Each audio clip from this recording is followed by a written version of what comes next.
Does that include Windows? No, No. Windows will have its own installer. Yeah, right. So yeah, that's the issue with Linux. Every distribution has needs its own package. So yeah, of course you could package it, but you have to do it once per distribution.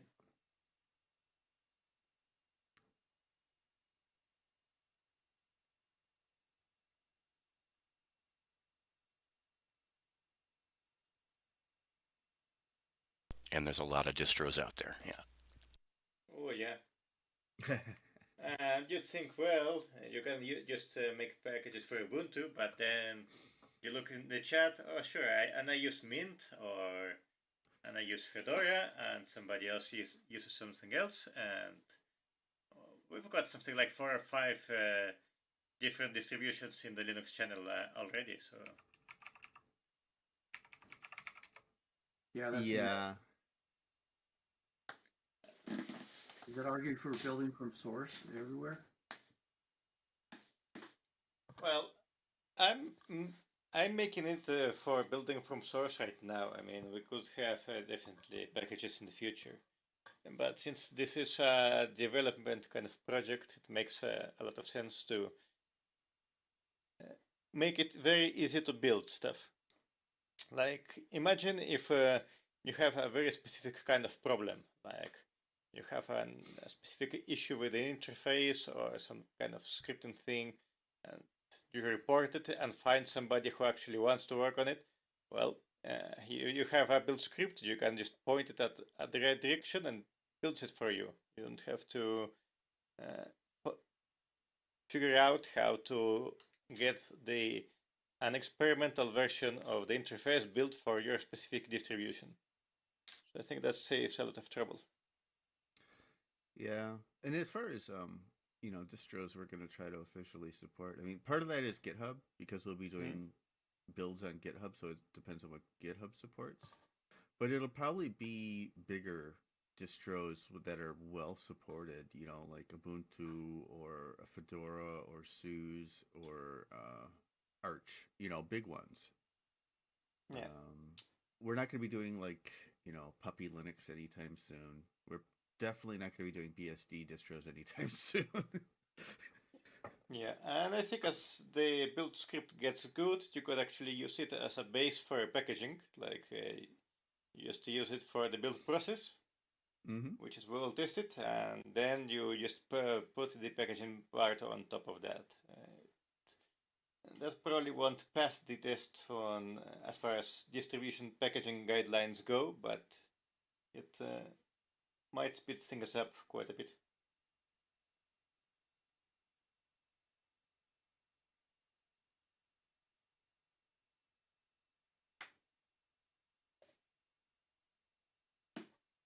Unfortunately, in most cases, I mean, even if we did do a deb at some point, most cases, a deb for Ubuntu should work for Mint. Usually. Mostly. Yeah, there's quite a lot of packages involved, so it only takes small differences in package names and stuff like that, and yeah, I mean, I run both Ubuntu and Debian. And every once in a while, I'll roll the dice and I'll install like an Ubuntu deb on Debian, and sometimes it works, and sometimes it's just a horrible flaming dumpster fire. So it's iffy. oh yeah. By the way, the meeting should have started by now. So. Oh yeah, we've got plenty. Yeah, we're streaming here. Awesome. So, hello everybody. Welcome to the Monday Maker Meeting. Hello. Just like last week, before we start, the Athena people start monopolizing the space, I want to first see if anybody has any new toys or tools or stuff that they want to talk about in a maker capacity.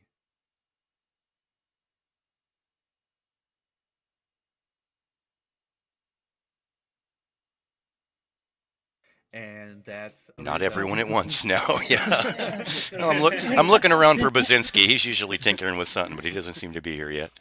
Well, I could say that I am working on getting a repository of CC0 assets. That's all. Nice. No, that's nice. Excellent. Yeah, Yeah. That's see, very that's pretty nice. I was gonna cool. bring that up if you didn't. Cool. Definitely. Hi, Um, Itilda. could I talk about my go-to I'm working on?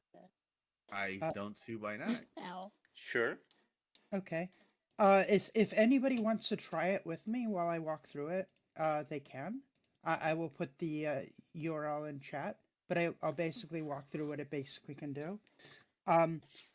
It basically it gives you the same functionality as the go-to right now. It shows you who's in the domain. It allows you to jump to that domain and all that kind of stuff.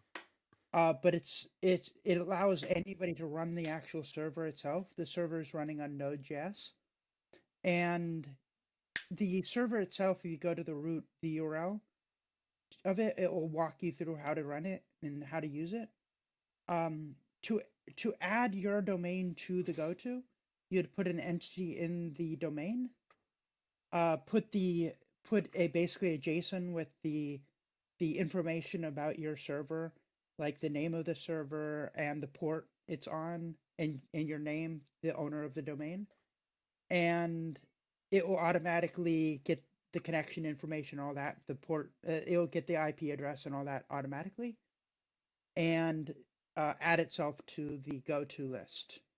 And once you're running the go-to on your interface, you could actually be assigned to multiple of these servers at the same time.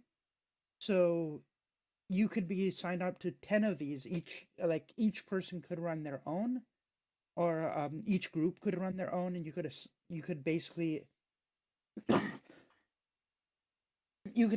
subscribe yourself to somebody else's and only be on the go-tos that you trust and with people that you are friendly with, or So you can almost make like a favorites list with it then. That's cool. basically, yeah. So if you have a group that you don't necessarily trust, or you don't want to be on their go-to, you're not forced to have to subscribe to their go-to. You could just ignore them.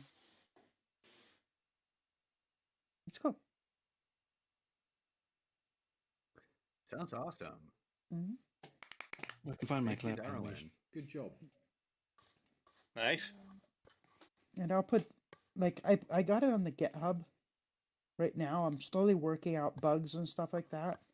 But if anybody wants to see what I've been working on, I will put the URL to the GitHub in chat.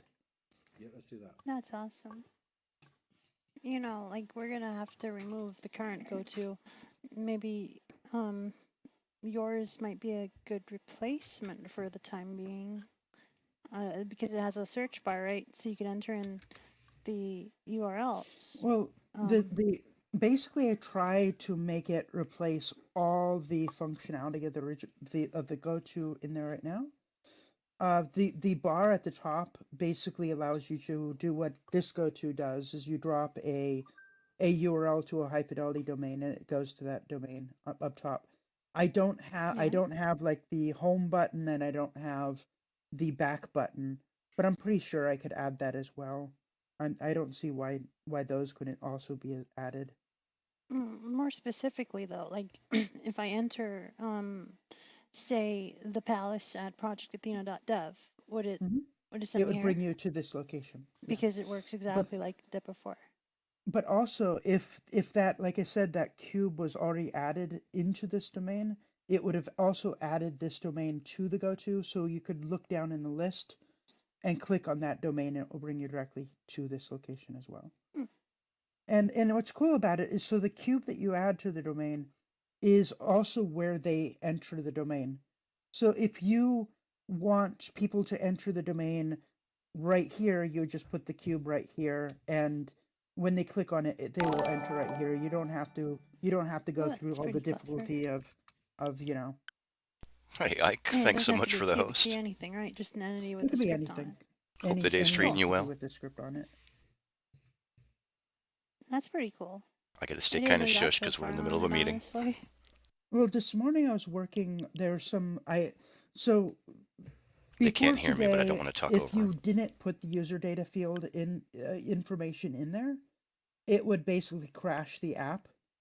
and it wouldn't work. So what I did today was made it so if you hadn't already put something in the proper information in the user data field, it will put a placeholder of that in there, and then you can go in there and edit it out and restart the script, and it will update that information. It's pretty cool. Um, But that's it. I'm debugging no, it I now. like it. Oh Wait, God, what? no. Seriously, Piper?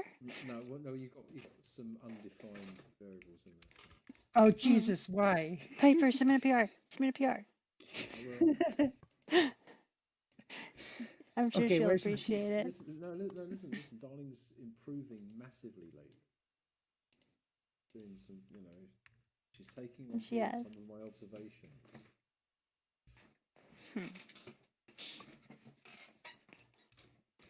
Wouldn't you like to be a piper too? Oh gosh, she'll have two. Thank you, Marcus. Love you too. Oh boy. Some of this Where's is that just going? style fixes, that's all. And like triple equals instead of double equals. All right. Does anybody else have any like nifty scripts or anything they want to share? Fran, your repository of 3D content, are you how fancy are you going? Are you going to do like a nice web page so people can see thumbnails and stuff, or are you just going to do like a I'm list just of going to put URLs it or on my something? S3 for the time being, and I'm trying to keep things low poly and use pretty much the same textures for a lot of things. People can download the stuff, and then of course it's completely editable. So Oh, I have a Cool beans. question. Is like the focus on FBX or GLTF, or is it just I'm agnostic? It's doing whatever cool stuff FBX you can because find. I got hurt by GLTF. People who remember back then what happened. Mm. There was an update that so completely blew up my GLTF that I had to redo my whole domain. Aw. Oh, I know, but those things won't happen anymore with Project Athena. I feel like that's a loaded statement. That's a hopeful statement. I can neither confirm nor deny. But It won't anyway, happen on purpose. Right. and Well, I'm sure Uh, Philip wanted to sabotage your domain, obviously. that was it. Philip was after me. But we'll just start off slowly and see what happens. I feel like Nova Joan in this. I'll just keep puttering around and see what happens. Oh, what's neat about this is, I mean, I said, are you going to do a web page or something? But I mean, as long as people know that the bucket's there and they can find the content, I mean, it's kind of like Linda Kelly over in OpenSim, where anybody can just kind of like open up a mall or something. Yeah. Oh, and they yeah. can, That's right. There's all that stuff too. Yeah, those are OBJs, right? Maybe or DAEs. Yeah, over in OpenSim, it was Prim Builds or Collada. Yeah, Collada. Yeah. So that's a But the DAE. principle's the same, right? You could just put out objects for people to see in a big, in a Yep. store or something, and they can just take copies, right?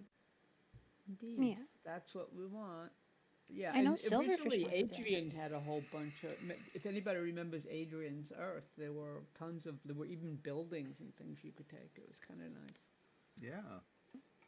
Yeah, I think that's actually a really neat way to go. I mean, that's how Second Life was in the beginning, right? Yes, There were free no Yeah, just online walk up to it and web stores. It was everybody it was all in world, and it's arguably that model launched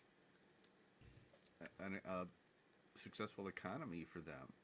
And we're not looking for money per se, but I mean, obviously the model works in terms of getting content out there. So Yes. yay.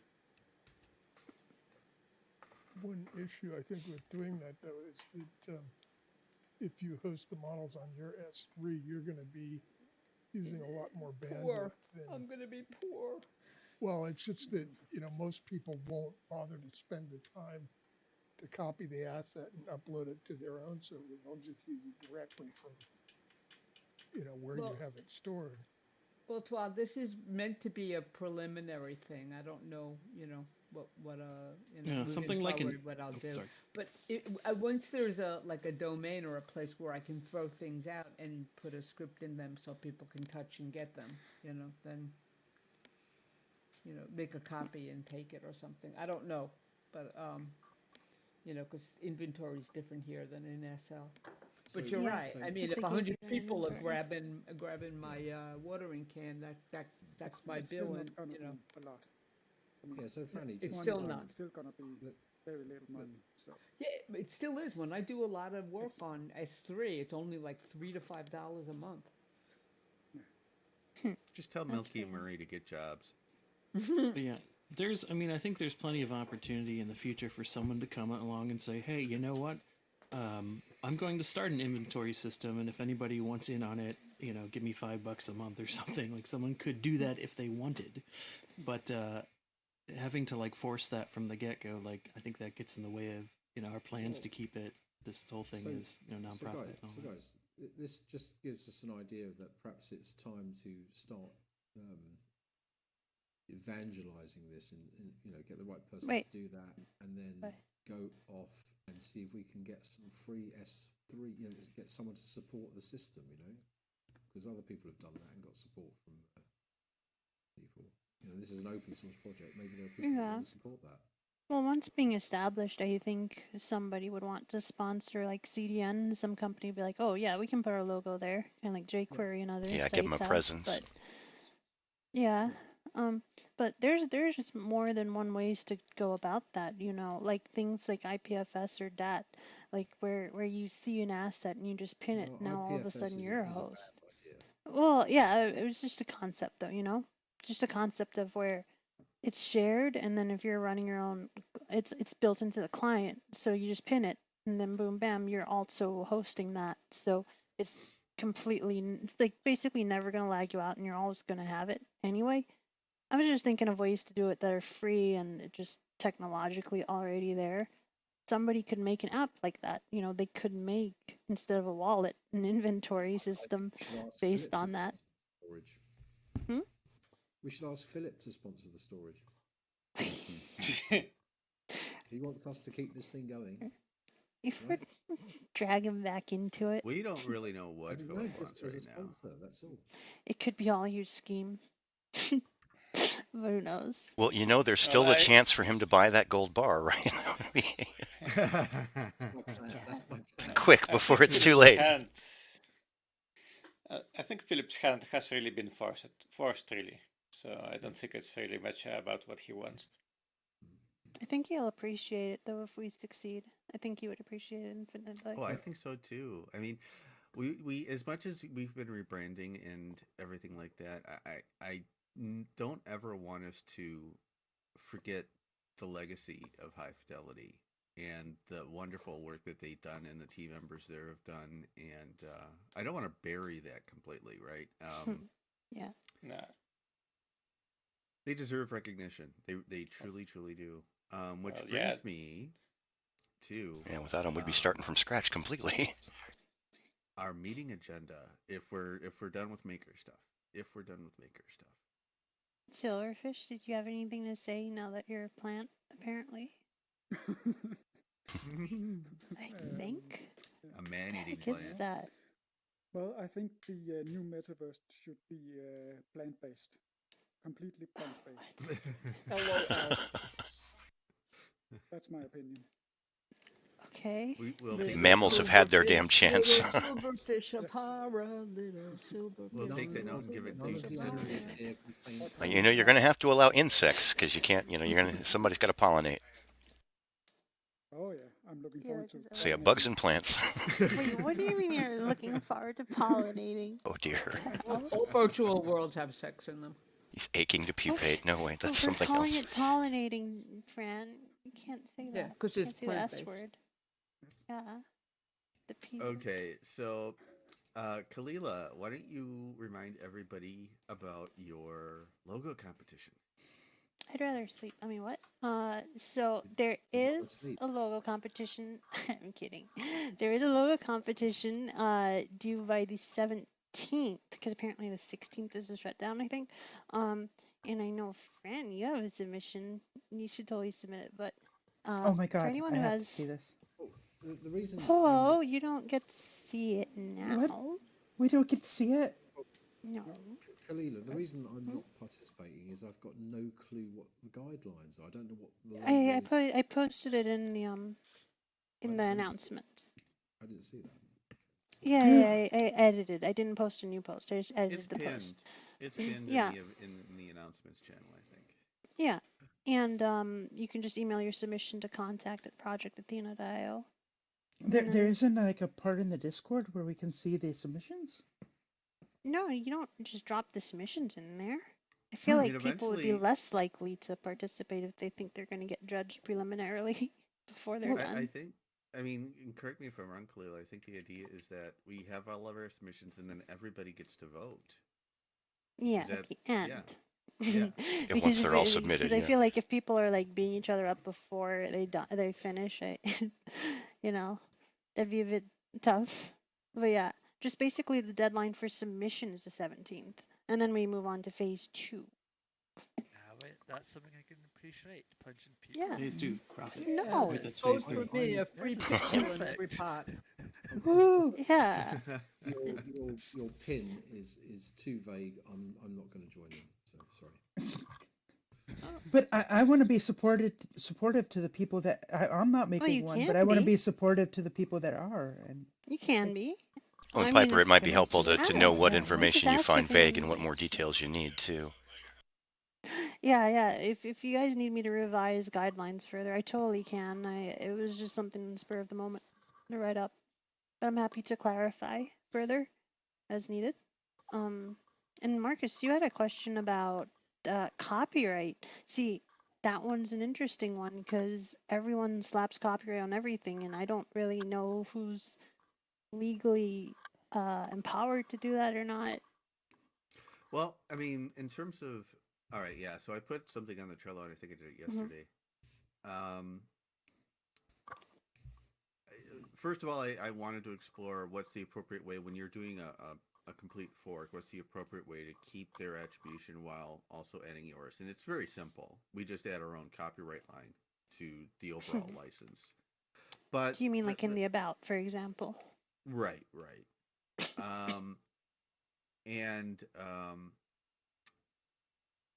I guess the thing that that I'm not really clear on, and maybe other people who have participated in open source projects have a better idea of how to handle this. My question is that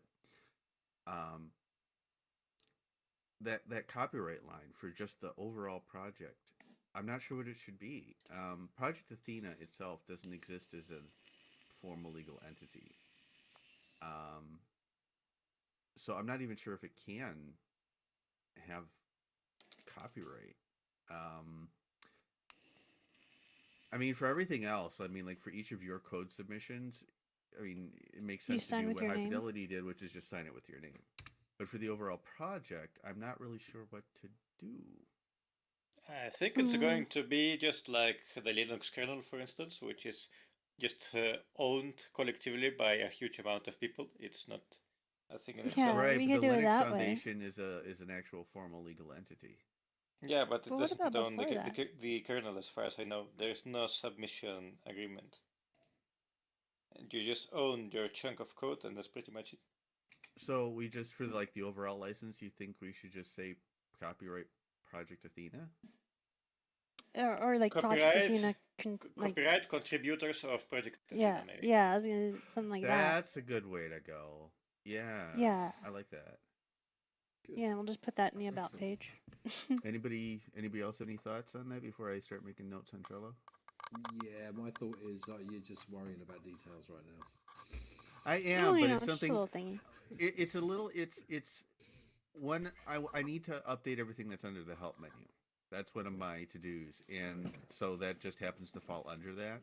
Yeah. Well, it's better to deal with any of this, before it goes and bites us in the ass. But I'm sure we do have other bigger fish to fry. But yeah, no, I'm glad you brought it up all the same. At least it shows we made an effort.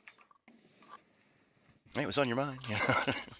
Shows we're thinking in the right directions, trying to infringe. Gosh darn it, we're trying not to be retarded. It just doesn't work sometimes. So while Marcus is doing that, to any of the people who are well versed in domains out there, there was a question about the officially supported domain size. As we all know, there's the jitter issue, and so the actual max limit is not the real max limit because it's kind of unusable at that point. So what is the maximum square kilometers that we can expect before we actually see jitter, like that's noticeable in HMD? Because that's a good measure. Like putting the tablet to your face in an HMD and watching for jitter. Then, does anyone actually have any information on that?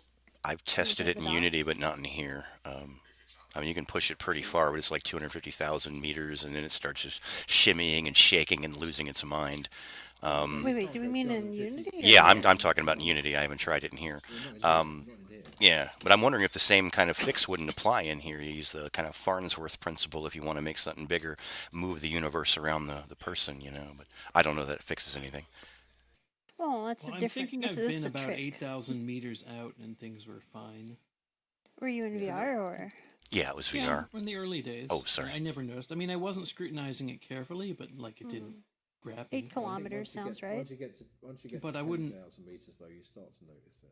Is that where it starts to go? Okay. Wait. What did you say, Piper? You're a bit quiet. I'm sorry. What did you say? I don't know why I'm quiet. Can't find a reason for that. I think people have complained about when they're out at 10,000 meters, there's a problem. 10,000. Yeah. But then, so Twa will agree with that.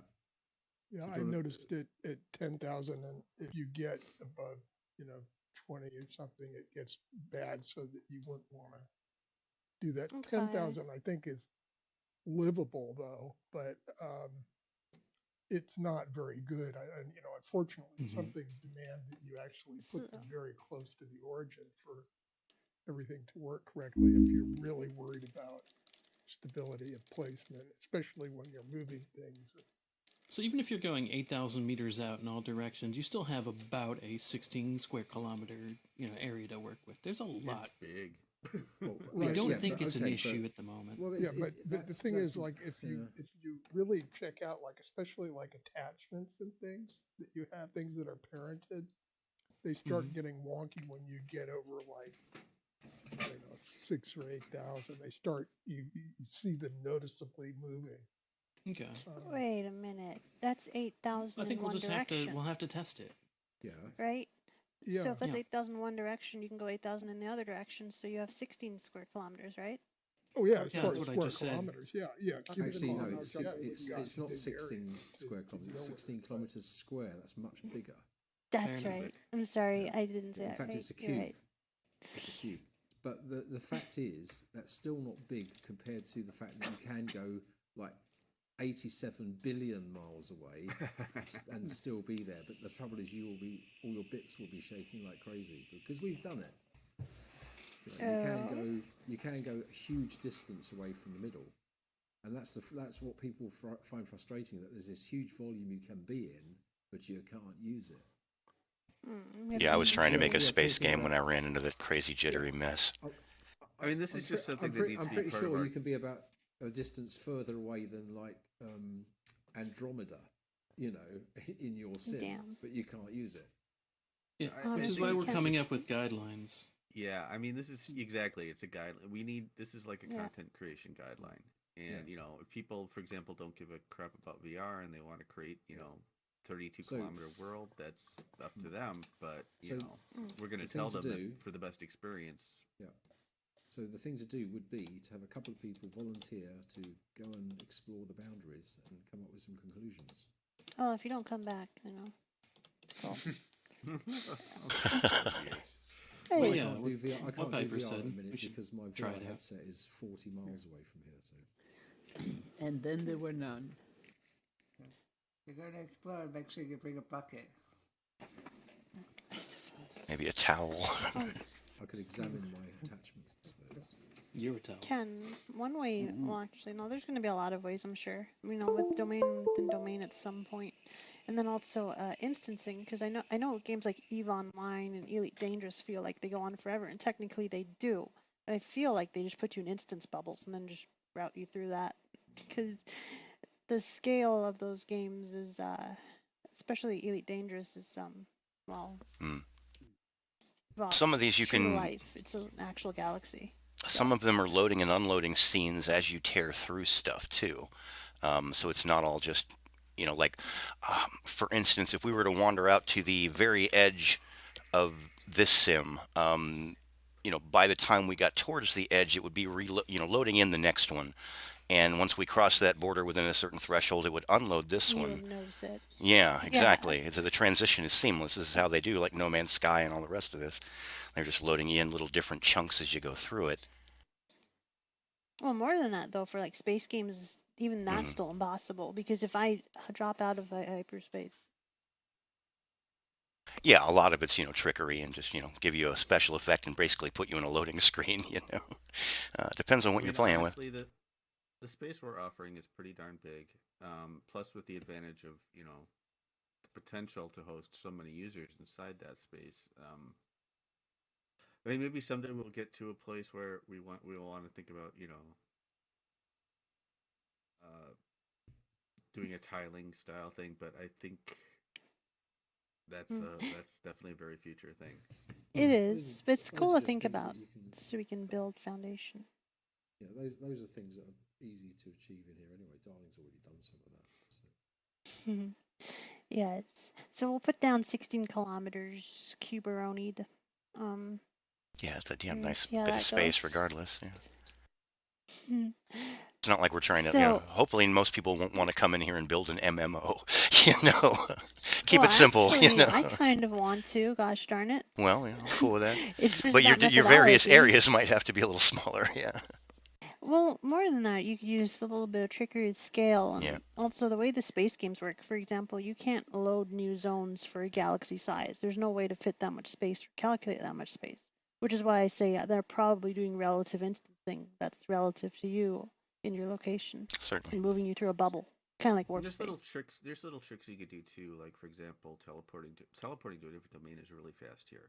And you would probably have to come up with something to do it yourself, but it's entirely possible to say, okay, I'm in this domain and I want to cache these resources, and you can do that in the background, and that way assets are at least in the interfaces cached, so when they teleport it should load pretty quickly.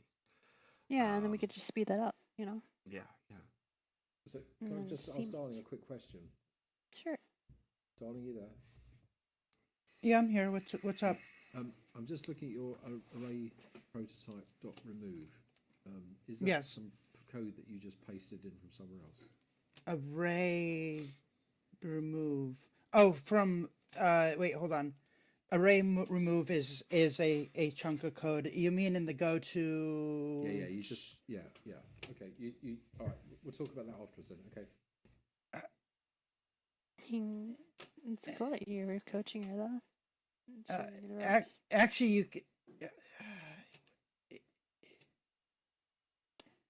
Darling, you okay? Don't worry, we'll do. You broke her. I don't. You mean the one with? I'm just saying. I don't think you wrote that. The one returning children. It's in. We'll talk afterwards after the meeting. Yeah, after the meeting. Okay. It's cool, but yeah, I got it from Marcus, I believe, if we're talking about the same. Wow. I knew you didn't write it. Everybody blames the mouse. It's true. How dare you? It's the house of mouse, damn it. So, like, we when we got automated builds going, I know there's a lot of you that don't know how to code or are really good at, looking at it and understanding it, but a lot of people want to help, right? And a good way to help is to test and make sure that things are, working as expected, or like, what are the blind spots? Did we miss something that we didn't program in for this or that? And so I was thinking about maybe establishing kind of roles for testers and then the code reviewers. So a person who code reviews doesn't necessarily have to test anything. They can just, observe the feedback of the testers and then, like, offer guidance on what to edit on the code, and then of course a tester doesn't have to observe any code, and can just post their results. It's like something I've been having Darling do because she so graciously volunteered. She likes testing. She likes building the interface. She likes building everything and testing from scratch. So I just asked her to compile a report of her findings and just post it there. And, it's kind of like a pseudo approval, but also like a seal of approval as well. She's Oh, a what? dynamo. She's a dynamo. I don't know what that is. Huh? You know what a dynamo is? I mean, I recognize Generator. the word. Ever Oh. just churning stuff out. Oh, yeah. Well, she likes to do it. Yeah. And I feel like for anyone like if they just want to like just test something out for a cool feature that they might be interested in and then post their findings, right? It's like what do you guys think about that, in terms of stability, in terms of letting in PRs in a secured fashion that that they're stable. Well, it would I'm never going to code speed up review the markers. testing, I think. If you could have Really people cool. like me who don't want to build it, do some of the testing. Yeah, absolutely. But then I agree. I need like the dev builds we have now. But well, I'm not that into how all the whole Git thingy works. So I sometimes struggle to figure out which PRs were implemented and which stuff to specifically test for, if you know what I mean. When Toys completes his actions, that should be it should be well, it will be like High Fidelity used to do it, where a PR actually had a build just for that PR, Yes. so you could test it. So that's what we're aiming to do as well. That's really what we need for even me to like start taking it seriously, because I don't have a lot of room to work with on my C drive as far as creating my own forks and building and all that junk. And plus, that's not my area. It's a little confusing to me. I am willing to learn if that's what we have to do, but having PRs like ready to go, download, test, then that would be best. So Yeah. one of the things Hi-Fi used to do with the tests is they used a system called Test Rail, which had like a lot of instructions, for basic tests, etc., and then specific instructions for new features and things like that. And the idea was to sort of make it more formal procedure and easier for them to kind of keep like a roadmap going, I guess, at the end of the day. But I actually found working with their test rail system was absolutely horrible, especially if you were doing a test rail test and you were doing it in VR at the same time. It was just an awful experience. So I think we need to kind of reduce our expectations about what we can get out of the testing, really. There's going to be some limitations on what we'll be able to achieve reasonably, yeah?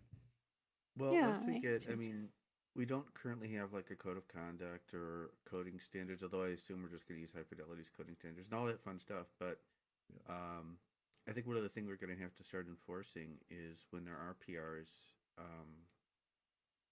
especially if it's something, that user exposed functionality.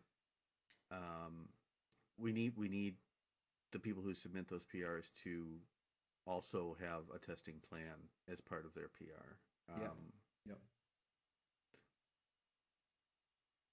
Yeah, that's what Hi-Fi was doing. You'd have to,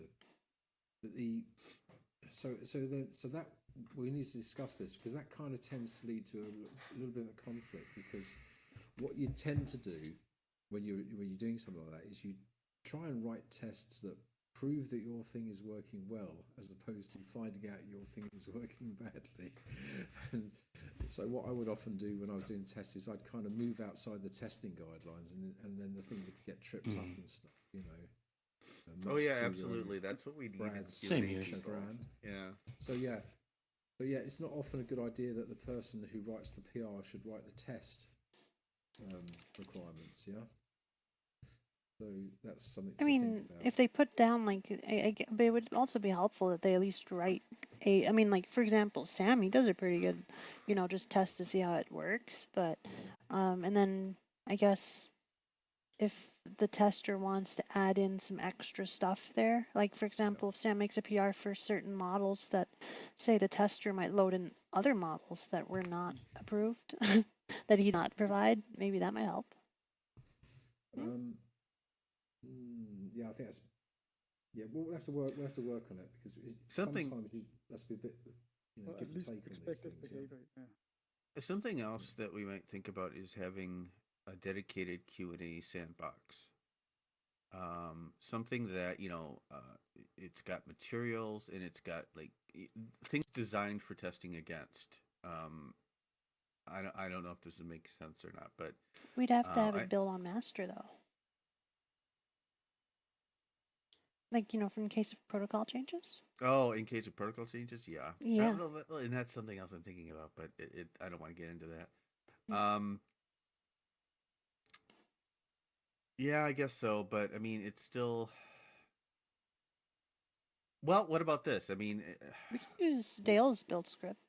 Well, and there's also the possibility of having just a testing rather than hosting our own Q&A sandbox. If we can put one together and then have it available as like an importable JSON, so that you can have so that Q&A people can run a test sandbox, connect to that, and they have tools there that let them test against things to see if certain behaviors are retained or working as expected, etc. That would be interesting. Yeah, like a whole test suite, like a whole bunch of scripts that hit all kinds of APIs.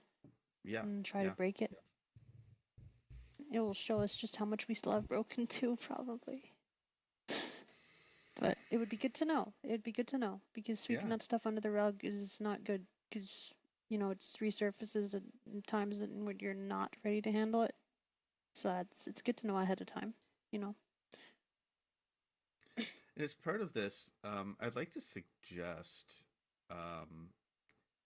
that we start informally formalizing some things.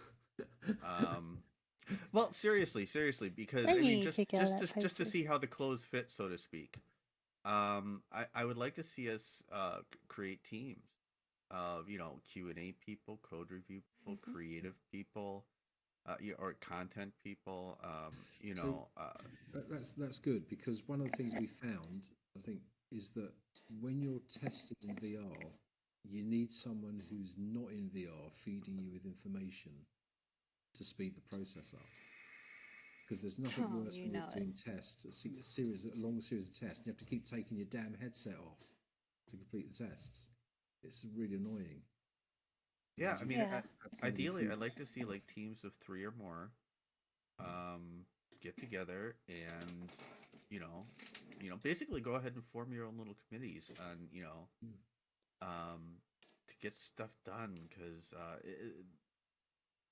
if we all try to do it right here all together, there's inertia to this, too many cooks in the kitchen kind of syndrome, right? So but it's also good because we could just get people involved in the thing.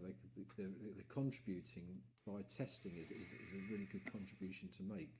It really is. Become part of the team, even if they're not coders or content creators. Yeah, because when you're coding, and you have to stop to build and test, that's time you could be spent fixing out the bugs, for example, or adding a feature to that same thing. But it's just testers are super important to the system. They're not just like, oh, we've got someone who's just taking some load off of us. That's a really, really important thing, testing.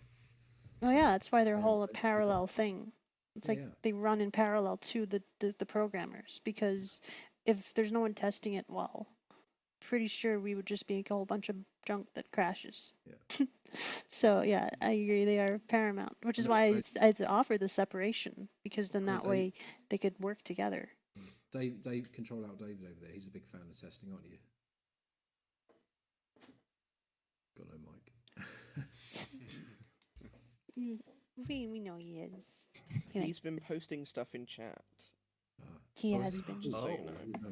Yeah, he said something about hi-fi tests. Do you guys not run the chat? I do. I I do. didn't have it open. I only do when I know that somebody's using it. I seem to have lost it, by the way. We should have it somewhere around here. Ah, Fox Institutions. Well, My eventually problem we're is gonna right get. now. That's not the same chat. Eventually we'll What? have Fluffy's chat built in. Yeah, it's Yeah, gonna be that'll built in change for it. K2. That's the Yeah. problem for me right now. Is like every day I'm ending up resetting all my settings, and I lose all Oh, that and have to edit back. So. see, that's the testing life right there. Mm-hmm. But yeah, that was actually a major thing I wanted to get in when I started as like just a community fork. I was like, first thing, chat, because if you make Yeah. it default, people will start to use it. People will start to really appreciate it because so many people cannot talk. Like you will not believe how many times people would not be able to talk and they just won't participate. They won't be able to participate. But with chat, at least they get the opportunity to be heard and be part of that conversation. So I think that's really important. Mm-hmm. And I think there are a lot of improvements that can be had in that respect. For instance, when I was at the VR Days thing, there was a kind of VR for meetings kind of application. And one thing that they did really well is the entire I can't hear you sort of thing, you know, that you had an easy way to signal that my audio isn't working or I can't hear you or something like that. Now here it gets quite inconvenient, but over there it was very easy to figure that sort of problem out, which is a very nice touch on it. Yeah, by having it by default, anyone who's new, we can say, hey, type out your message, you know, and then they can talk. Yeah. Because, gosh, you just stare at a person frustratingly trying to figure something out for like 3 minutes. You feel really kind of bad and scared they might just leave. Oh, yeah. So, definitely. Yeah. Which I ran into a lot, so I totally understand. Yeah, so this would hopefully really help people feel a little bit more at home. Also, a huge thing I think that's really important is documentation. Control David, now I know he can appreciate that one. There are so many guides over the lifetime of High Fidelity that are spread out in so many places. Like for the longest while, I did not know Marcus had like a little doc on the shaders. And I'm sure there's so many more documentation and things that I'm just not aware of that, or anyone's not aware of, right? Because it's just, they're all separated because they were never compiled into one more universal place. And so I've created a repo for the docs and I put the link in the Trello, but I'll put it on Discord as well. But basically, if we can PR in guides, various things that can have a permanent home that is helpful, right?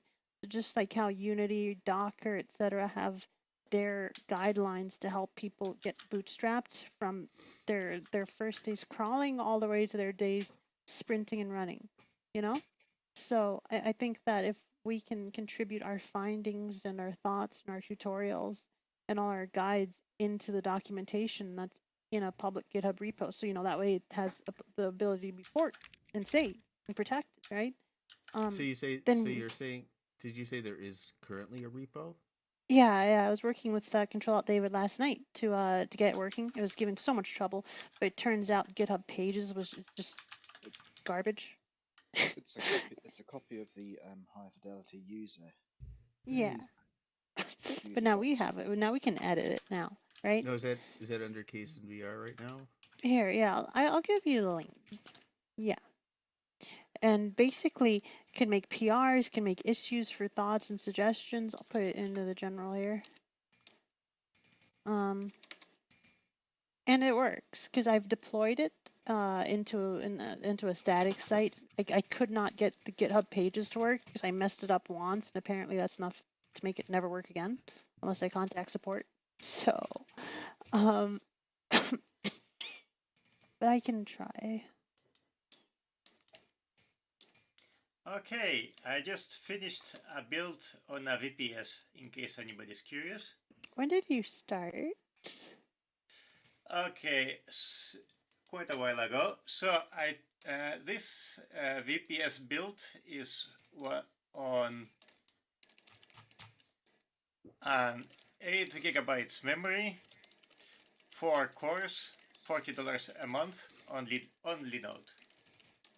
Qt took 3 hours and 10 minutes. 3 hours, 10 minutes, including QT, or Just Qt. just QT? Yep. The other one is probably going to take something like half an hour, maybe. That's not so bad on a $10. That's on the $10 VPS, right? The, No, $40. Damn it. $10 is probably going to take 4 times as long. Damn. Oh. Well, the Qt part is optional. I mean, it can use a package. I'm just building everything just to test the worst case possible. So, okay, cool. Can you test on the $10 one though? I'm building on both at the same time. Oh. Yeah, okay, I figured, well, I'll test the smallest one and then try also a bigger plan just to see, because maybe the $10 isn't really something you really want to run much on anyway. So. Well, people might want to host. See, that's like a major alert because I talk to a lot of people from Second Life, and everyone's always concerned about the price. Oh yeah, definitely. And having the ability to run a domain that can be 16 kilometers cubed, even if it means only 10 people, I think is a very, very good value proposition. So if we can, deployment. But I understand what your build script does. It builds it from the source. So it's a little bit different from taking binaries. I think using that in parallel is going to be very, very powerful because then your build script allows for rapid updates. Because I can. But it allows for rapid updates and such and deployment, but while also allowing people to have a stable version. I have a plan to improve it still further. So right now it just overwrites the build directory, but that's not going to be a very good thing for a server. So I'm going to fix it so that it can just build a new version in a separate location. So you can start building while you're running something already, and not have it to stop and wait for it to finish building. Cool. I just remember back when homesteads were a thing on Second Life. Those things, I mean, they were $40 a month, I think. They supported, 10 people? And they were enormously popular. So much so that Linden Lab realized that they couldn't afford to sell them.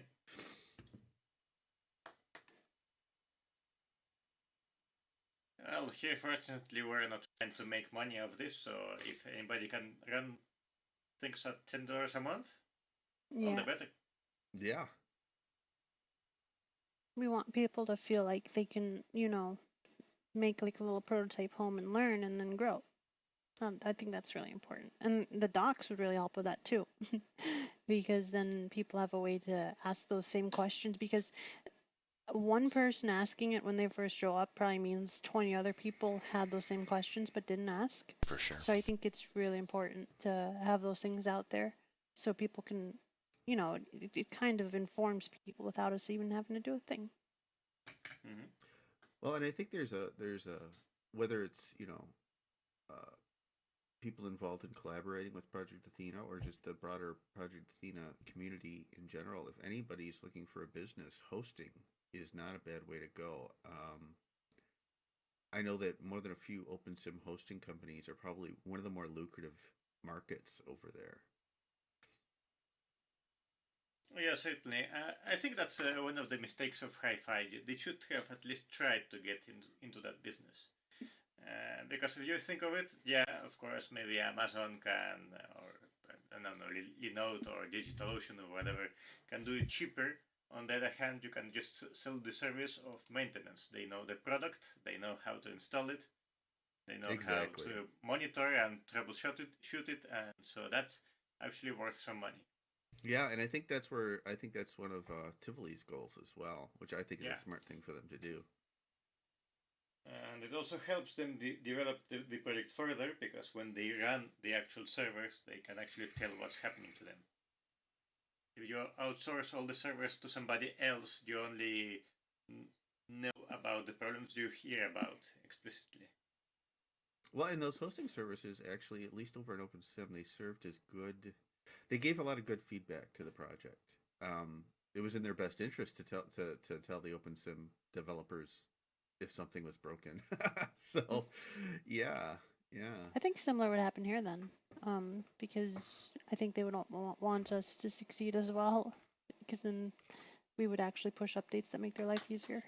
Yeah, I mean, some making more people are, money. some people are, their day job is a system admin, and their night job could be, hosting Athena for people, but they don't necessarily have to know how to code or anything to do that. I mean, beyond maybe some shell scripts and things. Yeah. Well, these days, system administration is part development, really. The DevOps things. Yeah, DevOps. Yeah. Even so, true. I mean that it's still kind of a skill set, right? Yeah, that definitely.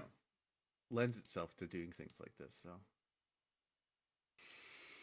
But it would be a huge point, a huge, I think a good goal to have as part of the project is to become at a point where like larger commercial entities would use it and they would be reliant on it. And then they would feel so inclined to have their guys or contribute back in some way, fashion, or form because that's their foundation, So that way we get those kind of updates. Kind of like how Kitely would contribute back to High Fidelity. Hopefully like that, but on even a larger scale. So that would really help because then that means it's kind of a self-sustaining system. That really means a lot. Well, and I think most open source projects that have become successful do so in part because they actually have employees at their companies contributing code back. That's a big deal right there. We want to make it easy to do that and welcome you to do so. No, we want to make them wait a month. Yeah, I mean, yeah, no. Marcus is channeling inner Brad, so you should wait with your doom, Brad. Wait a year, guys. Well, the entire process takes a year. I'm just joking, Brad. I mean, it takes a month just for us to okay? notice the PR, and then it's another month for feedback on it, and then it's another month for them to get a fix in, and then We've got to month for us hibernate. to review that fix. Oh, so, you missed the know. space, guys. That'll be 2 months. It's true. But he's a nice guy. He really is. It's just his hands tied by their internal development model. I mean, it just was not geared for an open source project. It just was not. And we gotta be wary of that. Honestly, we gotta be wary of how we operate because then we don't want to fall into the same things of like disconnect, kind of like how High Fidelity like everyone got so isolated. Everyone in High Fidelity's company, they were just so disconnected from everything. So they never really felt the system or knew what the system was doing other than what the next guy told them. Like, this team says this team says that. Do I use the product? No, I don't use the product. This is what happens when you go too corporate and you have too many people. Yeah. So, if you don't talk to each other, you tend to lose what's going on.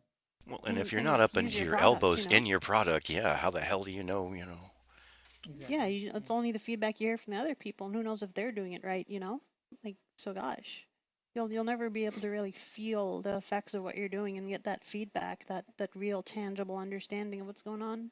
So as long as we don't, lose that, we're going to be at least light years ahead, just on basis of that. Oh, and the last thing I wanted to say is that we have our goal to get the release candidate for K2 out by the 10th. Just trying to get it out ahead of time. Now, it's not a hard deadline, so no one's going to shoot themselves over it, if we don't actually get it by then. But what a release candidate really is like pre-release. So, it may have a bug or two. It's probably to be expected, right? But just to get it in people's hands, get people used to it, and so hopefully we can start making that transition ahead of time because we want to make the transition before things. It's not like the Metaverse API is just going to go down and blow up. but the sooner we start decoupling and making progress on that and being comfortable and getting our rafts together, I think that means that we're going to be prepared for anything. And so we can't really lose. I think Speaking of which, give me 1 second. Regarding the Metaverse API, it looks like I've been seeing some action on it in the last couple days. Can we get a short update on that? Well, a short update would be that Tara was last looking into the ice and stun servers, but she has been making progress on the domain server portion overall, which would be, I guess, the last portion of things. But I'm so glad you brought that up, because we're going to need a way to test the we would really want to test the stability of that. We really want to try and break that, so we can fix that and have it stable for when we actually start, as we start using more of it, because for now it's just us. So yeah, we can just reach out to each other on Discord. For people who are not so ingrained in the community, people who just want to hang out, help out, and just be a part of this, but it's growing, they're not going to be able to know how to handle that. So we're going to want stability ahead of time. So are we if planning on anyone has putting ideas, that in on the 10th, or is that still no. K3? We're just doing the client, the interface and launcher. Okay. The Metaverse API, once we have it, we're hoping that we can just switch, because we have PRs to have the interface switch to Metaverse API, the launcher. I implemented the launcher. It now has the ability to switch the Metaverse API for you as an override. So basically, it's when the Metaverse API is ready, then we'll be ready. But for now, we want to have all our, everything that the user touches, so that you guys can feel comfortable and you can, give feedback, and we can work together to make it better. Can I just say something on that? Sure. As a community thing, I've had to go for people who just moved back in here and basically said, "Oh no, what's going on now?" Blah blah blah, and I've had to tell them where to go. I do feel maybe we need kind of a website or something like that. That nothing to do related to about particularly who's doing what, but just with the information on it. Yeah. Like information, what kind of information? Yeah. Well, just basic information, what's about happening the with whole the thing. Community. Yeah, community general. What kind of communities are doing whatever. I mean, and just say these are your options. Basic options, and basically we don't know what Hi-Fi is up to, so we can't tell you at this point. So I think we need some kind of a go-to to say, look, this is where we're at this point. And if you want like a roadmap, so or a news page, like it's more of a news page of what the open community is doing. It's more to do with what's not Hi-Fi is particularly doing, but it's more about like where we stand right now. You know what I mean? So yeah. Community plus Athena, or Athena can be. Well, it sounds like you need a news page on the Athena website with the occasional blog update, somewhat regular. I'm not talking about Athena particularly, guys. I'm talking about just having a website. Athena can link to it if it wants to. It doesn't really matter at the end of the day. It's just the options of what you can use. Like and it gives you the information of what's happening in the community with Athena or whatever is happening, right? I guess it sounds like you're volunteering. Well, I mean, I could. But isn't that kind of what Ryan Schultz does? Well, no, Ryan Schultz actually does more than that. We won't go what he goes into, but basically, we can make press releases and give it to him. No, we don't give press releases to Ryan Schultz. No, that's I don't think. Sorry, think Ryan, but I'm not. I don't think that's a good information. Yeah, honestly, what it sounds like you're looking to do is pass on information to people who are still interested in coming into High Fidelity and want to know what's going to happen with it. And sadly, that is something that High Fidelity, if they're going to want to do, needs to be responsible for. We can do it to a point as the Federated Hi-Fi or whatever the hell, but even that seems to be, splintering into different factions and stuff. So, unless somebody wants to do it as an individual. I'm going to be honest here, guys. We need a website that builds the community up. and doesn't split the community. So Because I think Well, I it's think important at this stage. one of Because the we need to great support each other, right? Discord is one point that that's people what- always that's one join thing in I've on, though. pushed- I I've feel like pushed definitely, Discord would do the trick, honestly, for now, because that doesn't seem like a management nightmare because we already manage Discord servers. Not everybody looks at that information. They don't have time Well- to troll through the whole thing. I'm sorry, guys. They That's just true. don't. I They have don't. some thoughts to They- interject I here. second. Yeah, what do you Yeah. think, Marcus? We should have a website. One of the things that made Second Life and OpenSim quite successful was the fact that we're bloggers. I don't know how many of us blog, but there's nothing stopping anybody from blogging about Project Athena or what they're doing in Project Athena. And many of those become popular. And at least in OpenSim's case, even one of the devs, Justin CC, who was awesome. He's no longer with OpenSim, unfortunately. But he did a really nice job. His blog was the go-to place if you wanted to know what was going on with the project itself. And then there were other community members, Ener Hacks and other people who, just kept tags on the community.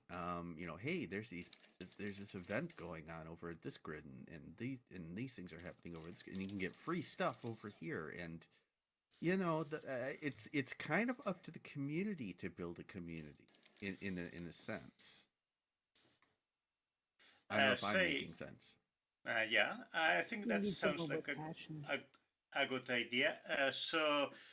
Is there some sort of blog system where we could just each of us write our own thing and have it all published together on the Athena homepage I or have an something? idea about that. I mean, there are things like feeds, but there's also, funnily enough, we could just deploy our own instance. But that's like if you guys are really committed, somebody is, or people are committed to actually writing, because there's things like Pleroma, Mastodon. Mastodon is like Twitter, alternative. But I don't if know I had if to we want think to of a go full blown social network. well, I'm just thinking about blogging because it is blogging itself. It is a full blogging thingamabobber. It's just about the updates at this point, really. At the end of the Yeah. day, it's Yeah, just but- about getting the information out there to people where they need it the most. That's the point. And it can be pushed on, the Twitter that was made up with the another one, the hi-fi one, particularly could be pushed there as well. But I think there should be just like a general knowledge kind of place. Yeah, And that it's can like, be what are easily we be doing? made, What's you like know. happenings in the metaverse? Is that what you're saying? I could Basically make happenings in the It's just metaverse? about getting information there. That's all it is, That's not a problem. Can we have lots of stock library pictures of happy hipsters out on like big hills? Wait, I think I'm getting flashbacks to this. Yeah. Ashley, is that you? I could grow a bun.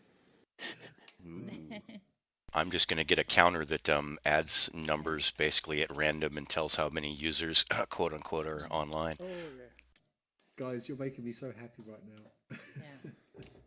And if the other bloggers want to push what's said on the main information, then that's up to them, really. But while I don't love the click whores, I think that Ryan Schultz and Hamlet Au would definitely, if you send them press releases, they'll definitely publish them. Yeah, and that's what I'm Until saying. something's established. Yep. I have. Yeah, because while they, you may not agree with them all the time. They're still an outlet, yeah. And they still like to. They get eyes. Play nice with us because and they get know eyes. we are. Well, we're a source, yeah. We're a feeding I trough. would like to think that we're covering all our grounds at the end of the day. Yeah. I don't want to think that we're going to go for the regular crowd that we know as the older crowd. We want to basically make sure everybody's in the loop at this point. Yeah. We don't have anything I like for that them thought. yet, Michelle. Yeah. I know this is what I mean, but that's we why have we some need stuff, but it's not extravagant. I know. But I think we've got to the point where you guys have done a lot of work, and I believe everybody's doing their part of it, and they'll probably release code, whatever. You'll intermix to a point, but at this point, we just need to make sure that people know this stuff is happening and what the basic future is, the basic future goal is, and that makes go sense. from there. And then once we know what hi-fi is doing, then we can input from there. You know? Wait. You know, Why do you keep saying hi-fi? I'm so confused. People keep saying hi-fi, and I don't know if they're using that word interchangeably. Well, the thing is, Oh, because you mean hi-fi guys, hi-fi isn't going to go away. yeah, but It's we don't just know what gonna they're evolve. doing. We Yeah. can't Yeah, I know. expect That's why that they're going to even be in this that's what I'm space. saying. But that's not our job. Yeah. That's Hi-Fi's job. It's not. Yeah. It's not hi-fi's job, but they will tell us when they're ready, right? So. I mean, I guess I don't want to like. We're not life We have support. no idea what high fidelity is. Yeah, At we're this not life point, support. High We're not gonna Fidelity just is out of like the picture for now. They may come back into the picture someday, but for now we have to it's pretend going to be a they're big just- blank for I'd however like to long. think that we're on the loop at least, and if they see what we're saying, then they may read it and get back to us later on. Maybe they will. Who knows? Well, I don't expect anything from them right now.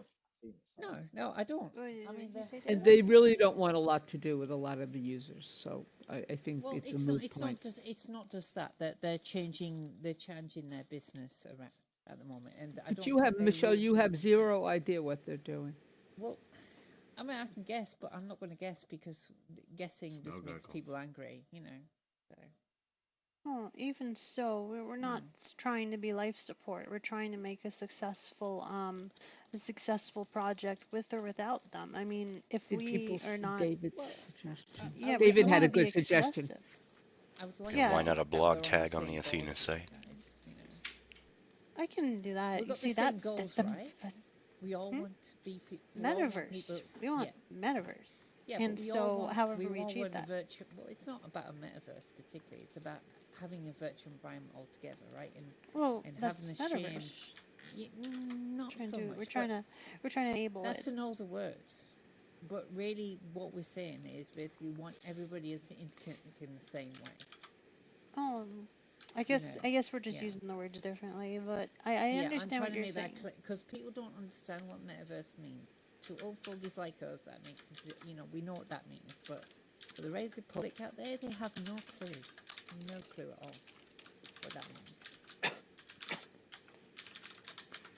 This chat is really earning its money. Yeah. It's being used. If you can put some information guides together, what you've done, we mind very much, Marcus. Put it together. Yeah? Well, okay. Does anybody mind if I move the meeting along a little bit? Yeah.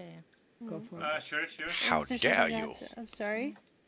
I Well, thought just we were that at I speak on the topic of letting people know what's going on.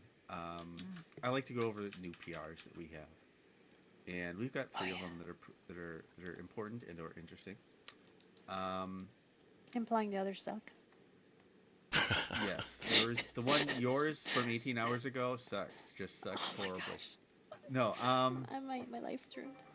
but since you bring it up, let's start with that. Oh no. We've had the whitelist functionality, and it does what it's built to do. I mean, it protects you, but unfortunately, it protects you too much right now. So it looks like Kalila, you're just gonna disable that for the actual K2 release. No, I'll probably add a toggle. Okay, add a like toggle? so you can just something like that. So you can just okay, disable it and then enable it. That makes sense, I think, because if I disabled it for K2, with the return of things like John Galt and so on and so forth, I feel like somebody's going to try something, and if they, gosh, it's just better if we just make it toggleable. I mean, it's trivial to add another setting into the JSON at that point. I guess my point is, are people going to try and use it and go, why doesn't anything work, and not know about the whole whitelist thing? Like, okay, it how has about to we be disable like it? very in your face. We could disable it by default and then add it. Right now, like all the shaders, I love the shaders, but those are disabled by default. Yeah, but the entity script whitelist is meant to protect your whole entire existence in the world itself. I'm going to stick up for her. I'm going to say, why don't you put a message when you first come up saying, if you want protection, turn this feature on, and big tick box and show them where to do it. That might be an option. have to think Right. about how to do that UI, but Until it gets better, Or you can turn it on by when it gets better, you can turn it I'm by not a default. I'm not a big fan of pop-ups, but what about the idea of having it as an actual app on the app bar? That exposes do it that. a bit more. Yeah, could do that. Makes it a little more noticeable. Okay, well that's possible. I mean, I'll let you write it down. I gotta figure out. Is there any way you could get a notification that a script is trying to load? You could have it on a load Possible, screen. yes.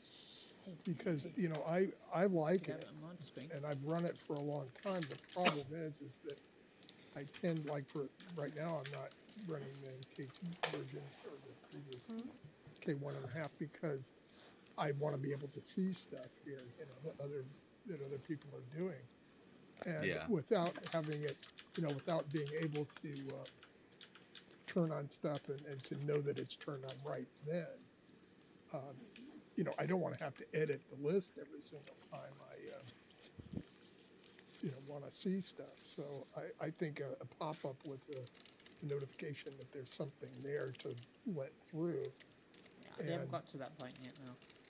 Well, yeah, but if you could just, essentially turn off the whitelist, if you decide you want to see that stuff, then. I mean, part of my hope is that, and I said this at Saturday's meeting, is that we've been talking about maybe using V8 as a script engine as a very far future thing, but I think maybe we should, if we can, consider making that a higher priority because, as I was saying on Saturday, the interface should really work just like a web browser does.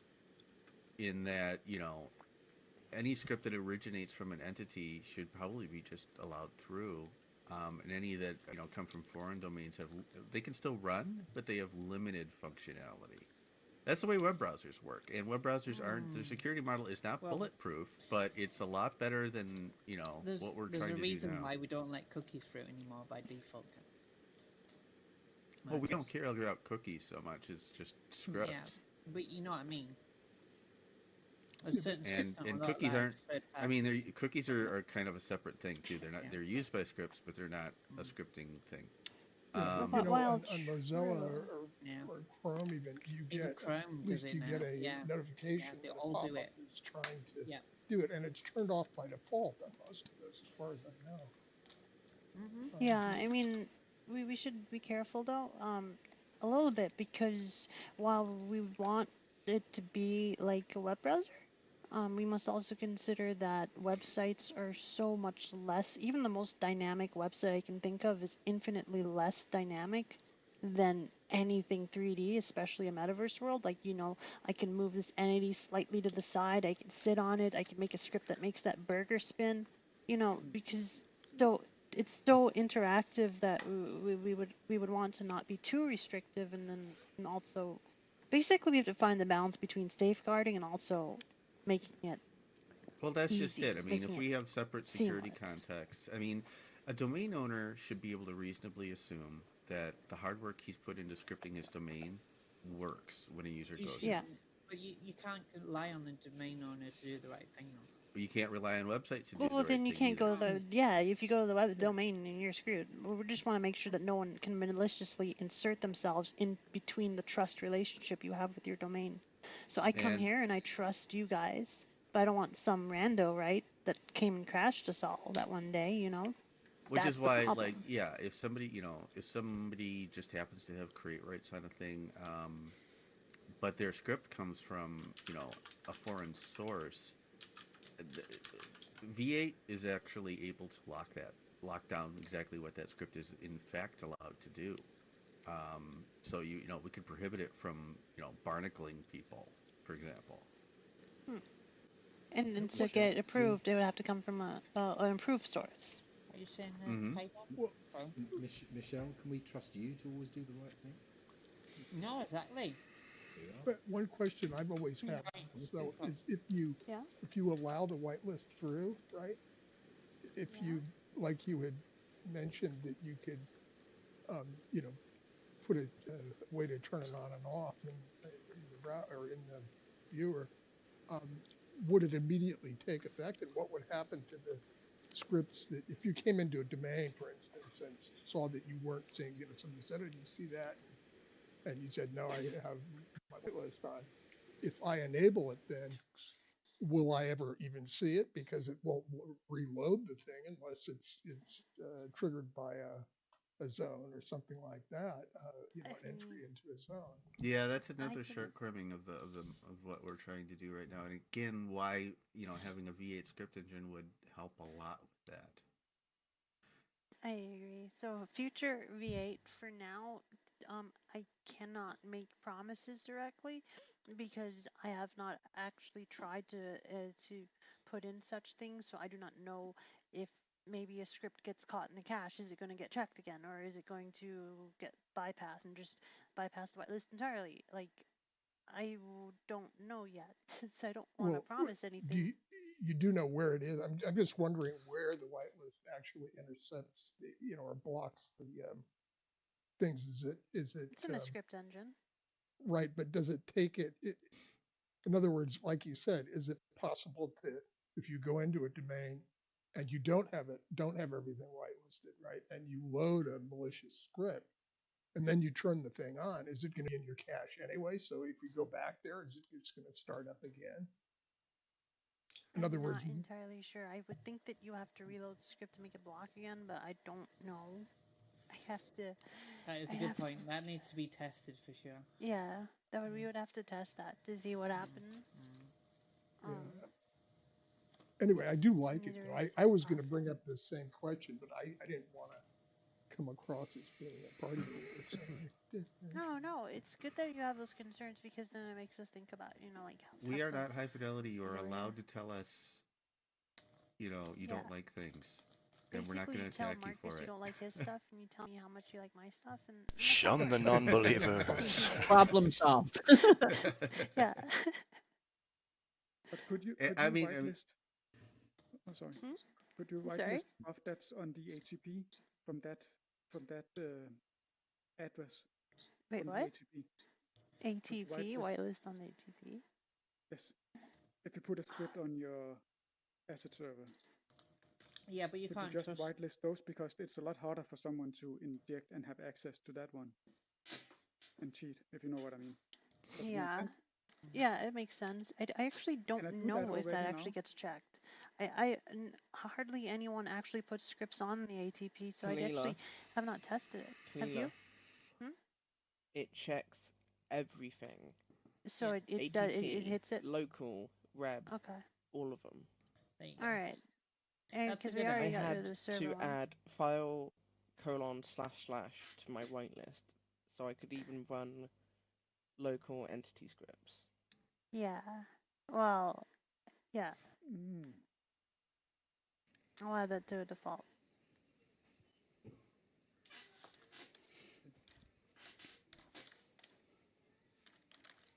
See, this is the community at work.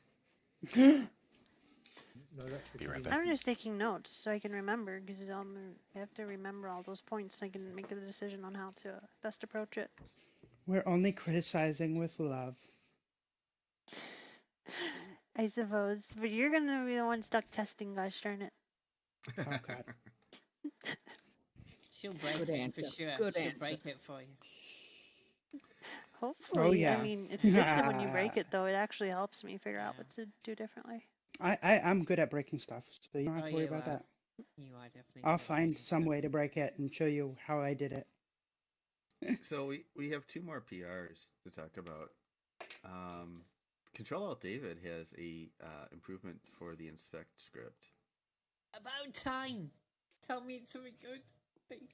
Sorry. That's just adding into the Athena repo most of the changes I've had on my version of the inspect script. Does it? Because a couple of people have made their own kind of, I guess, forks of the inspect script. Yeah. Does it use any of their stuff, or is this just pure David? It's hard to remember where all the ideas came from, but I think it includes the stuff that Twa did. You did. But I can't remember what that was. Do you want a link to my one? I think my one was the latest one that was changed. I think a lot of people use fluffies. Yeah. In the history for mine, it's got like you, someone else, Flamed, and me. So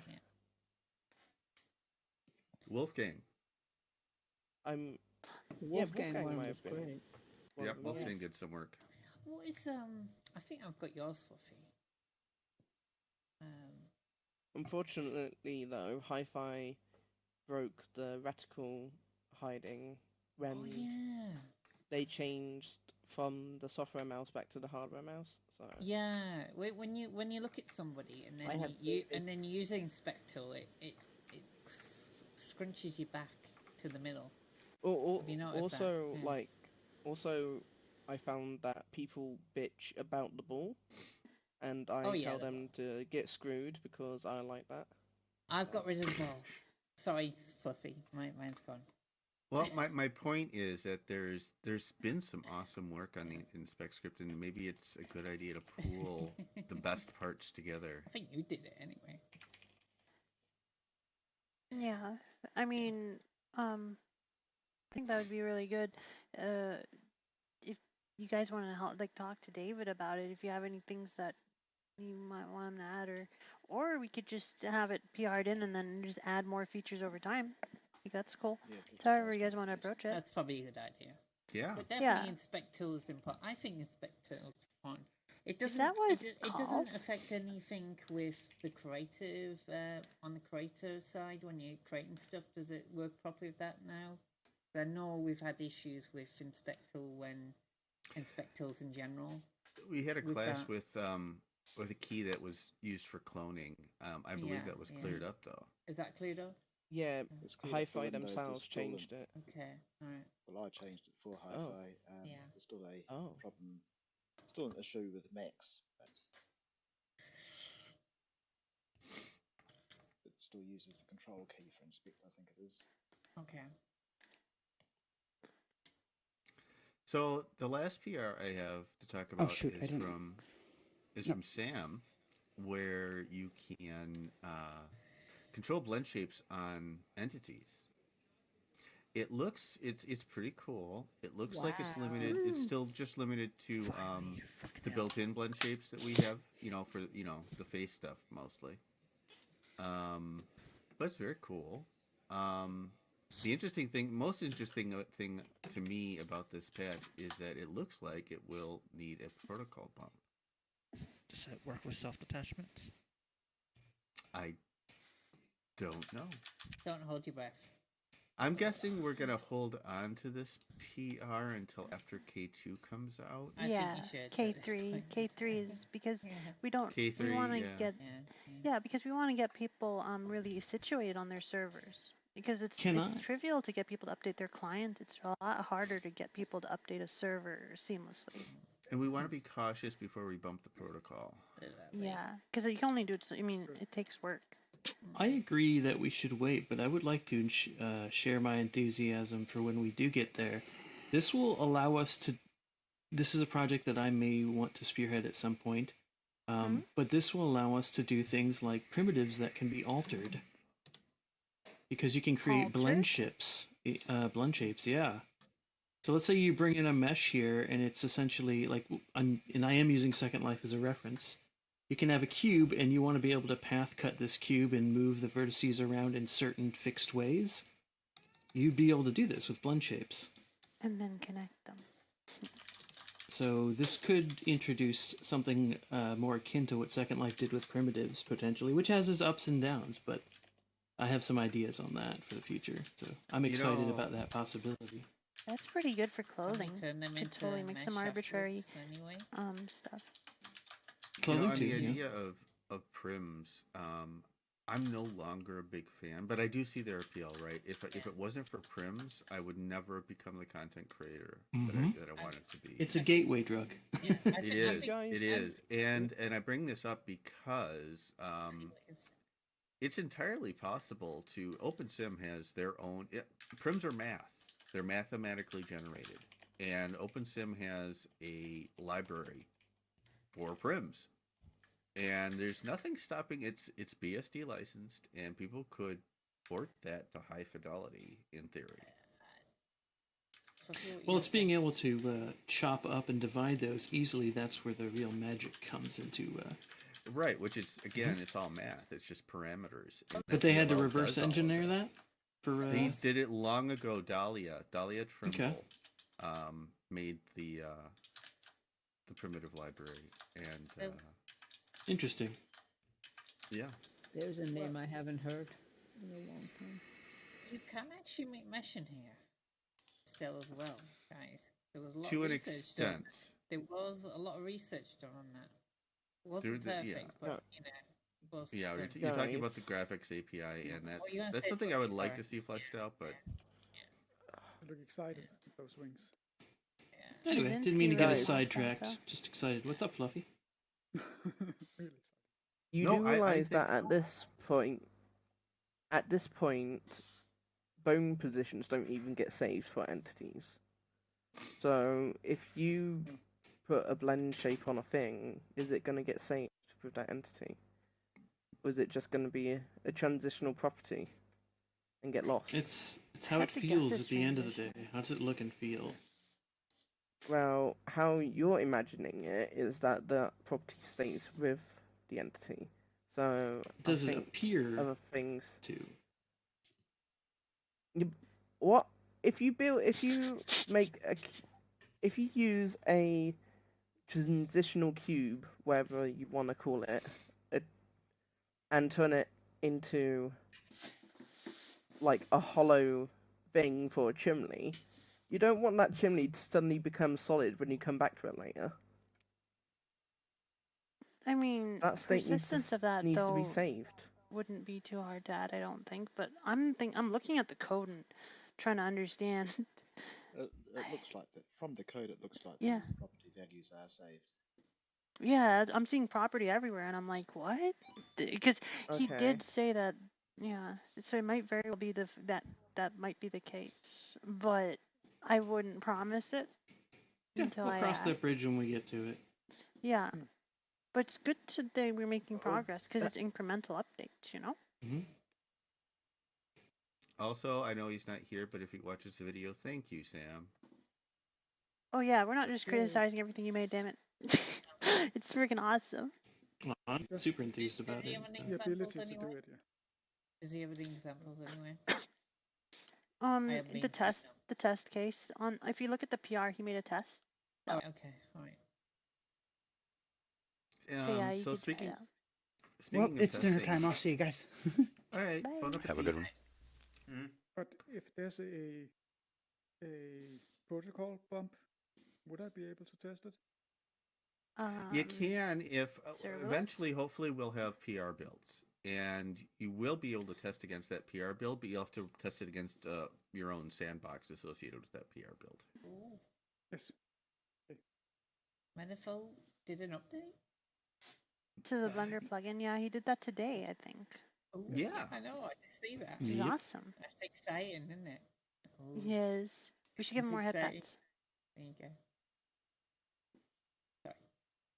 So speaking of testing, I put out a version. It was for devs only at this point because I want to take it slowly. I did put out a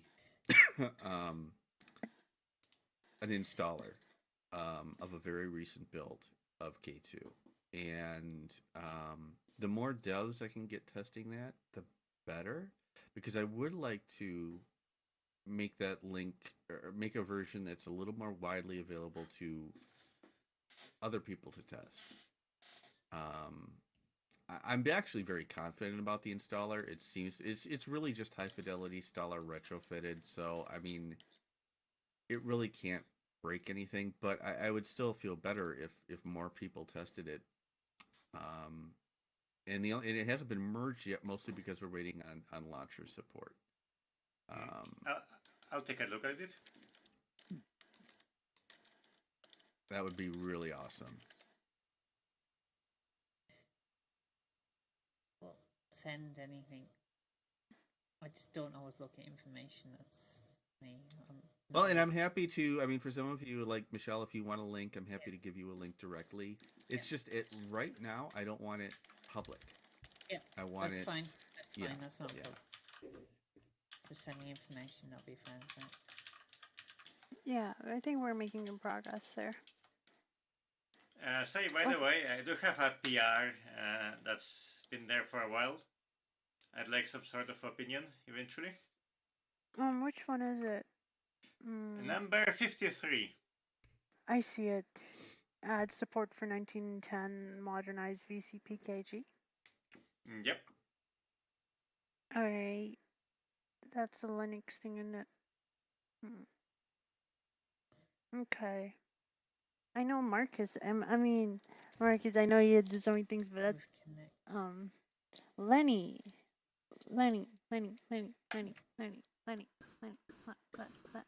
Yep, sir. Hi. There you are. Don't you use Linux? Yes. Do you want to test?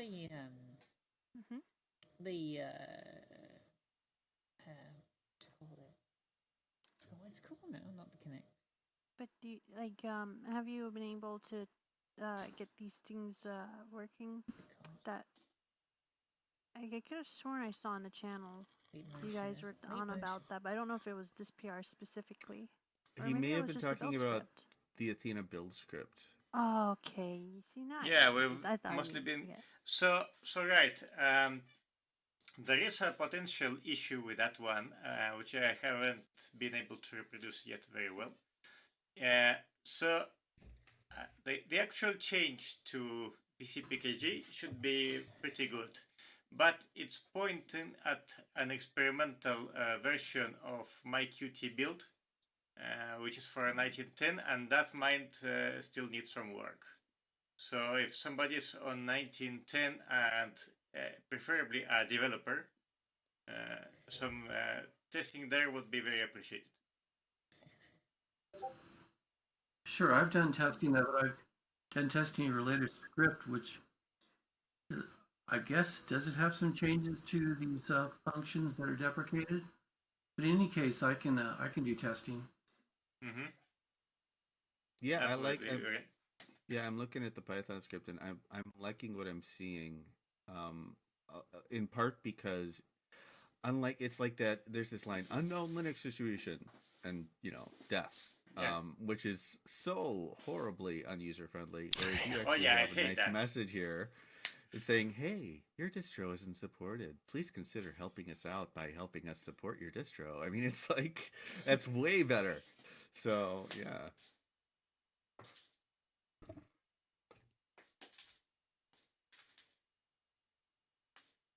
Oh, yeah, do you guys see anything wrong with PR56? Like, I mean, Tara just converted it to do HTTPS from Git, like, it should be... Looking? I don't think it should break anything. It's called fix generating CMake. Oh yes, that's a fix. Yeah, yeah, we want that. We want that. Matter of fact, we should just merge that. Okay.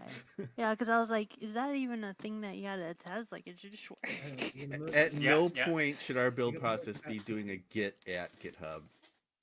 Yeah, because that's what everyone ran into, right? Remember when they had to add the keys and they were like, heck, it happened to me so much, too. Piper, on the bit quiet side, by the way, Piper. I can't seem to fix it at the minute, so. All right. Piper was trying to talk, I think. It's okay. Doesn't matter. What were you trying to say? Might want to say no. So yay, that's been merged. Cool. We have some other stuff though, like the JS stock building that is a bit better, yeah. Control David. I tested it and I successfully saw it working. I don't know if you want to test as well, or if we just want to merge it. I mean, it worked as far as I saw. And have you checked that the autocomplete works in the console? Basically, all that took place here was that he re-enabled stuff that somebody else disabled. So it could have been anyone. I don't know who that was, but yeah. He made a couple more changes in there, though. Honestly, like I don't know, maybe not. I think you just David, did you all you do is uncomment? I think it does. Never mind, you did just uncomment. Converted the changes. I think. Okay, I guess so. Yeah. So I think that one's. Let's just merge that. Why are you gonna say it like that? Guys, there was a reason. It was just like, it's good now. It's good. All good. Adapting some Linux entries. What? Oh. So has anybody tried doing Linux with VR yet properly? But I would if I could. I Humble. can't. But wait, why can't you? Why not? I can't because I have a Windows mixed reality headset. That's all Oh I yeah, got. me too. Somebody wants to buy me something that works on Linux. Oh yeah, it doesn't work with No, it doesn't. OpenHMD was yeah. effort to do that. Yeah, and its support is wonky. Well, this is what you get for cheapness, right? So. Wait. Yeah. Were you asking about VR on Linux?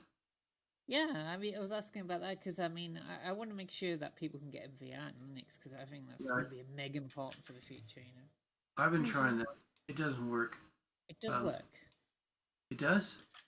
With Steam VR? It does not work with Steam VR. It should do. But does it work in hi-fi? That's the question. No. Okay. I've tried it. Gosh, we'd have to Have you find tried out it with why. but there's the demo thing, the lab? Did it work with that? It should do. With what? The lab. You download it on Steam. Guys, the lab. Guys, VR does work on Linux because I've been in VR on Linux. There you go. Okay. Wait, how long ago? If I like before Christmas, before I had to bloody switch back to pissing Windows. Okay. So wait, so you got in? What were you like through Oculus or Steam VR or what? It would be Steam on Steam VR. If I remember correctly, Hi-Fi would never pick it up. Okay. So what can we do to make that happen? What was the issue? Do you reckon? Sorry. Well, the simplest thing to do would be to get a user who has Linux in VR or have their VR system running and start interface and see what interface says. Okay. Right. You know, take it one step at a time. Use logic. Well, if I get an extra SSD, I will. You and your logic. Oh, hey friend. I will do that because I think that's going to be good. That's if we can say we can get in VR in here. I like the avatar. No. Can you take him? Can you please back him up, please? Okay, so I think we've been through recent PRs talking about community stuff. I don't see anything on Trello that we haven't really covered. And we've been at this now for an hour and 40 minutes. So I just want to ask, does anybody else have anything else they want to bring up before we wrap up? Yeah. Yeah, I don't mean, know you don't have to if go you would home, be able but to work on this, but I've got a quest for somebody to do as a PR. Okay. Because I don't think Hi-Fi is going to fix it. I'll do it for 1 Bitcoin. No, they definitely. I've got one coin left in my account right now. It's if you just want one. it, I'll give you that coin if you want. That's an HFC though, yeah. It is a HFC. Marcus said Bitcoin. Yeah. Well, you can maybe change it. I don't know. I'm just joking. You know the problem with people's animation going really slow when they click outside the desktop. I'd like that resolved. Yeah, and you know exactly what I'm talking about. I'm gonna actually, and I'm gonna actually add that to Trello. There's a reason for that, though. Yeah. Please add that. I think Hi-Fi may release the update for that one, but they. Well, Dale's been working on some stuff. That's by design. It was by design, so it probably could be easily fixed. You know. Dale's been working on some stuff that is in that arena, so it is already being looked at. I think if anything, it could be a toggle because by default, if you're not doing video and stuff, guys, you do realize that there is a thing for this. It's just broken right now. Someone fix it. It And is. it's developer render throttle FPS if not focus. I'm gonna put on my Brad hat again. Yeah, Okay. And say that the biggest problem I've got. development features are not supported. That is the case. Yeah, it is broken. Yeah. Sorry, why do you have your pissing seat there? But also, it's not just that fluffy. It's with everybody else is not doing that, then it's a big problem in the first place. Well, actually, it's a benefit you may not think about if you're not doing video and stuff, and you want to click between other windows on your machine. It actually allows Windows to like put its energy, like say you switch to Spotify or whatever. That's fine. I just think it should ignore the FPS in some case. I don't know how you. I think you should have the option to Yeah. ignore the option. I think the bug should just be fixed. Yes. I agree. Because we already have the option. It's just broken. Fluffy's right. I think we should fix it and move it into settings. Make it an official. That would be good. That would be good. Yeah, because it's really important to have as a toggle. Like right now, as I speak, I have Second Life running. Like for reals, guys, if people cannot minimize high fidelity and just have it not take up half your GPU and half your resources, then no one's gonna really use it. Or like AFK I'm always running a bunch of stuff. Yeah, like No, I think Nova, we all you get might not. that. Yeah. So just just to remember, like throttling is the good. The just having animation, toggle. not the FPS per se. Yeah, It's as all long as tied we into can that. Fix the bugs. Just I just want to like remind everyone that being able to have it throttle down and be a nice quiet little thing in the background is a very helpful thing. Certainly. Agreed. I mean, I know you know, Michelle. I consider streamers to be an important demographic, so to speak. So, I mean, I think I do definitely think they need an option to disable FPS throttling. Yeah, totally. It needs to be a thing. Yeah. Yeah. I don't expect it immediate, to be honest, but that one was. Do you have any idea bit of a when they cringe. added it though? Because it makes it a lot easier, so we could just like. It Well, was. the It pro- was. the problem I want to is say that 85 or so. Yeah, the problem is It wasn't they put terribly Not long ago then, okay. They put the frame rate too low. Are you guys still on about the throttle thing? Yeah, but also Fluffy. Guys, Fluffy. It's been around for ages. It just got broke recently. But also Fluffy, they put it down to 15 instead of 30. Yeah, and because because you've clipped out of interface. Yeah, it's meant for people who don't care about interface. Which is where some of Dale's potential optimizations come in. That's kind of a little bit of a separate thing, and Dale has his eye on it. I don't know. There's no saying I don't know how you we'll. fix it without doing the frame rate thing. I really don't know. So I'm kind of yeah. So now I agree with you, Fluffy. I'm just saying that the way it works right now makes issues. Right. So what I was saying, I'm looking at it, but I'm kind of busy with more urgent things right now. But I still have it on my mind, and I will definitely getting back to it. Yeah, it's on the roadmap. The one in our heads. If we can if you open an issue or we put it on Trello, it doesn't matter as long as we have it there. Issues are cool though, because then some I think people are more likely to see an issue on GitHub and then offer to fix it. Be like, oh, I know, I saw that, I remember that, or something like that. That'd be cool. Right. Okay, so any other business? Well, I'll be quick. I've been doing a lot of work on the build script for Linux, and I would appreciate any kind of testing. I've even made it much easier to add extra distributions to it, so if you'd actually want to volunteer to add support for something new, it's even the actual script has functionality to make that easier. You see the README on the GitHub page. Would you be fine if I did it under a VirtualBox? Sure, whatever. It's probably harder to test if the interface actually works after that, but at least you can test the built-in part of it. Yeah, I just don't have a second right now. Dale, we have a links channel on Discord where we've pinned some important links. You want me to pin a URL to your repo on there? Yeah, I'll pin it on Linux, but I'll pin it over there as well. Okay. Oh, okay, cool.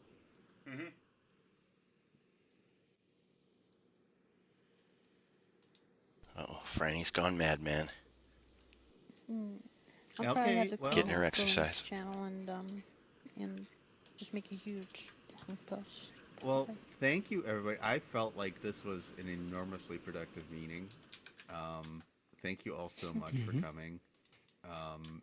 And I guess if nobody else has any objections, yes. I have one Bang the gavel. So fun, guys. What? You should We'll have be fun, here all day, okay? aren't we? Don't forget You're to just have doing fun. this on purpose now. Yes, I am. Yes, she is. So the meeting is over. I second the motion to have fun and end the meeting. Meeting on time. Yes, thank you for Yeah, recording. Oh, no problem. Yeah, I'm gonna go ahead and end it. Sorry, guys. Wave goodbye, everybody. Thank you. I always have time. I try to. Bye. And did you guys hear?